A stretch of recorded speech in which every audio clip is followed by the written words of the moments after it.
अफवाज पाकिस्तान की जानिब से कौम को पाकिस्तान के 79वें जश्न आज़ादी के पुरमसरत मौके पर खुसूसी मुबारकबाद दी गई। मुसल्लह अफवाज का पैगाम है कि तमाम खतरात के खिलाफ मादरे वतन के दिफा के लिए गैर मुतज़लज़ल अज़्म बरकरार रहेगा।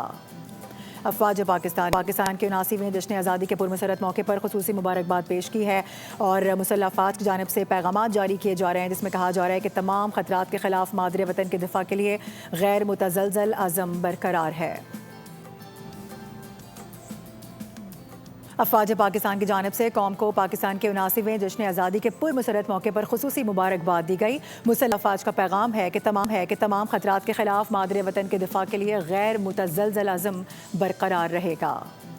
अफवाज पाकिस्तान के 79वें जश्न आज़ादी के पुरमसरत मौके पर खुसूसी मुबारकबाद पेश की है और मुसल्लह अफवाज की जानिब से पैगाम जारी किए जा रहे हैं, जिसमें कहा जा रहा है कि तमाम खतरात के खिलाफ मादरे वतन के दिफा के लिए गैर मुतज़लज़ल अज़्म बरकरार है।